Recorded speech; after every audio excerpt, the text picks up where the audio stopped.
welcome to this video. In this video, I'm going to share with you the top 5 Alex Hormozi tips that help me grow my business. Now, if you don't know who Alex Hormozi is, what? So Alex Hormozi, he's an investor, he's a business owner, he's also a podcaster and an author, and he wrote the book $100 Million Offer, and it's an amazing book. And if you haven't read it yet, please go read it, please go buy it. It's only 99 cents on Amazon. Go read it, because if you are a business owner, if you are an entrepreneur, you definitely want to know how to create $100 million offers. Now, I got introduced to Alex Hormozi content back in the end of 2021 towards 2022. And I've consumed hours upon hours of his podcast, of his interviews. I read all of his books. So I consume a lot of content from him. And there's this top 5 things that I kept implementing in my business, and definitely it grew my business to a point that I knew that this could be attributed directly to the tips that he was giving for free online. Now, if you're ready, I'm ready. Let's get into this tips, because we're here to make the shmoney.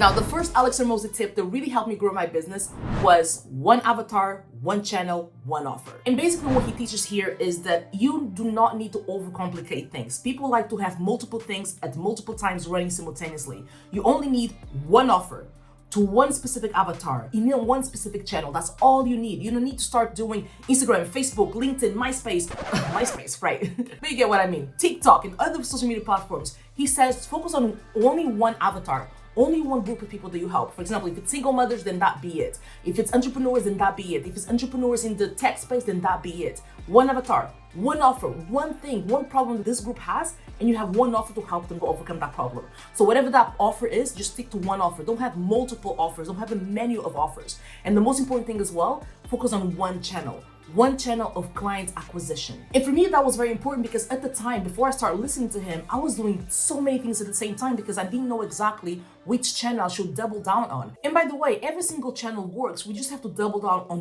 one of them. I was trying to do Instagram, LinkedIn, and also I think TikTok at the same time. And then I was doing email marketing at the same time. And then I was doing webinars still and outreach. So I was doing everything at once. And by the way, I was the only one working in my company. And that was one of the things that really stressed me and overwhelmed me. And when I heard the message of him saying over and over again, focus in one channel, focus on one avatar, focus on one offer, and just double down on one, and you'll be able to grow exponentially. So basically what I did, I looked at the data. So if you have data, that's really, really good, because then you're able to make a more informed decision.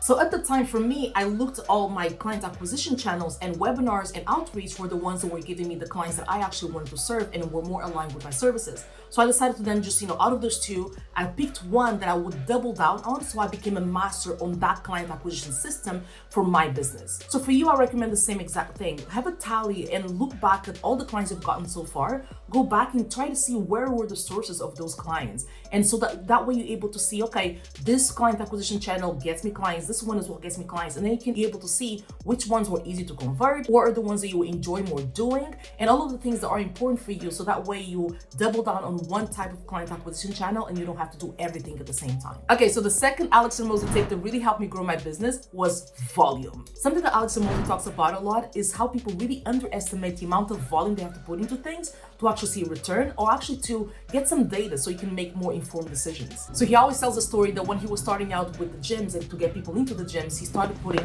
flyers on people's cars. And then he put like 300 flyers, and then he went back to this guy that told him to do that. He goes, hey, I put some flyers out, nothing happened. I didn't get any person to come back and sign up for my gym. And then this mentor of his asked, so how many did you put out? And he said 300. And he was like, what? We don't even test, our test sample's not even lower than 2,000. So basically here, Alex Hormozi was really happy that he was able to put out like 300 flyers. And the other guy was saying, that's not enough. That's not enough volume. So basically what he's trying to teach here is that, if you want to have more output, it has to start with the input. So even when I was doing webinars or even doing outreach, if I was not getting to the number and to the goal that I wanted to get every single month, all I did was to increase that number. So I went from doing, 100 reach outs to doing 1,000 reach outs per week. And yes, my business grew because of that, because I was doing more input that actually influenced the output as well. So for example, in your case, let's say that you're doing a live on Instagram and that's how you get clients. So you're doing one live per week. So perhaps you should be doing 2 per week. Perhaps you should be doing 3 per week. Maybe you should be doing 1 every single day. But at least, when you do that, 2 things happen. one, you become really good at your craft because you're doing it so often. You're able to have the data, you're able to see what sticks, what doesn't stick, what resonates with people, what doesn't resonate with people. And two, you're only also able to then increase the likelihood of you getting your clients. So yeah, that lesson was really fundamental for my growth because I just really needed to understand that you want more, then you have to do more of the things that work, and that's it. The third Alex Hormozi tip that really helped me grow my business was that simple scales and fancy fails. Oh, I don't care what kind of entrepreneur you are, we are all victim of this. We want to make things fancy. It's crazy. I cannot tell you the amount of times that something was working for me, and then for whatever reason, I just decided, hey, let me change it around. Let's change it for the sake of it. And here, what he was trying to say is that make it simple, keep it simple, because the fancier you make things, the more complicated they are, and the more work and the more overwhelm you're putting on yourself. I'll give you a very specific example. I had my one offer, right? So my one offer was very simple. I worked with the person for 3 months and we helped put the strategies together and implement it and everything. Then I decided, for whatever reason, no one ever complained about anything, and I decided to add more things into it, right? Adding more things to my offer meant that I had to hire people. So I had to hire people, I had to hire 2 copywriters because now I had something into my offer that I had to hire people I had to outsource it. Then what happened was, because I added this one copywriter that I hired, she was not able to keep up with the demand, so I had to hire a second one. So out of nowhere now, I had 2 salaries that I had to pay additionally every single month. And it was nothing wrong with my original offer. People were not complaining about it. They were really happy. They were getting the results that they needed in their business. But I just decided to make things more fancy. And now I had 2 more sales. I had 2 more people in my team. And when I looked at it, if I kept scaling, if I kept growing, I had to hire more people because of this one thing that I decided to put in my offer. And when I look at my bottom line, that was not adding any more money to my business. So that was only there as a distraction, as an add-on, as a thing. So basically that's just an example, but just look at the business, look at what you're doing in terms of not only your offer, but also your marketing, also your landing pages and everything. Don't fix what's not broken, basically. That's basically what it says. If it's simple, it's easy to scale because there's less things that you have to do. But if you become too fancy when you scale, then it becomes a problem. So for example, with that offer that I added, as soon as I kept scaling, it kept becoming more complicated, because then what I would have was like a department full of copywriters just because of this one thing that I decided to add in my offer to make it more fancy. And let me tell you this, the funniest thing is, the day that I decided to remove that thing from my offer, it didn't make a difference in the way that people responded to it. It didn't make a difference. I sold exactly the same. People understood the sequence, yeah. So yeah, go back and look at your things and make sure that you're not making it fancy. The fourth lesson that I learned from Alex Hormozi was give away the blueprint and sell the implementation. And this is something that I was already practicing, and something that I really believe in, because when we are in a certain industry, people need to trust you before anything else. No one's going to even consider buying from you if they don't already trust you already. And one of the ways to create trust is by actually giving people valuable information. Give value, give content. And your content, basically what he's saying, it can be the blueprint.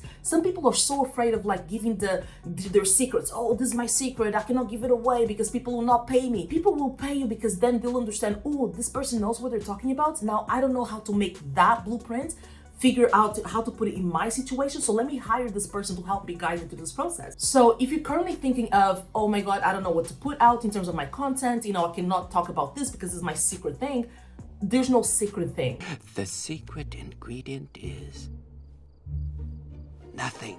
I'm sure that whatever you're keeping a secret, there's other people out there giving it out away for free. So make sure that, to build your authority, to build your reputation, to build the trust that people have in you, then give away the blueprint, give away the 1, 2, 3, the steps. And then because people will come to you for the implementation of those steps in their specific situation. And speaking of which, if you want to get anywhere from 3 to 5 coaching clients per month, every single month on autopilot, consistently and also predictably, I have a 5-day crash course where I'm not trying to sell you anything at the end of it. I give you the actual blueprint. I give you the actual thing that you need to put together to be able to achieve that, to be able to put together a funnel that generates you clients on autopilot. That's in the link below. That's in the description below with the link and everything. You can go there, watch it. And yes, at the end of it, I'm not trying to sell you anything. I'm just giving you the blueprint. So now you can decide if you want to implement it by yourself or you want to hire me. But either way, it doesn't matter. I just want to make sure that I put enough goodwill out there so that if you need something, then you trust me that I have the blueprint, that I have the sequence, that I know what I'm doing because I just gave you my secret, let's say, my blueprint. So the fifth thing that I learned from Alex Hormozi that really helped me grow my business was that if you delay the ask, the bigger the ask can be. Now, this is something that I was already implementing in my own business. It's something that I already told my clients to also implement it, because I truly believe that, you need to nurture people into the sale. The worst thing that you can do is to say, hey, how you doing? Buy my stuff, right? You don't want that. You want to romance a little bit. You want to date your prospect a little bit. Ask right up front. It's the same thing as going on a first date and ask the person to marry them. That's too much. That's like crazy. So when Alice talked about that, it just kind of solidified what I was already implementing. And what I want to pass on to you is that if you don't have already, please have a nurturing sequence within your funnels. Make sure that you nurture, make sure that you give more value, more information, that you help your prospects before they become a client. And that's a big thing that I always talk about. You don't only need to help people when they are a client. Do that before any money is exchanged. So for example, on my webinars, when I give webinars, I don't sell anything at the end of my webinars because I don't want to do the ask. I want them to give the valuable information. I want them to understand it, to digest it, to go and try to implement it, and then come back maybe if they need me. So that's one of the things that, that's very valuable. You build so much goodwill within your market if you do that, and people see you so much as an authority. And speaking of authority, you know what else helps you become a really good authority? Using the correct tools for email marketing. In this video here, I'll show you exactly the 3 top tools that I recommend for email marketing. They'll help you look more professional, be consistent, and also wow your potential clients. So I'll see you there.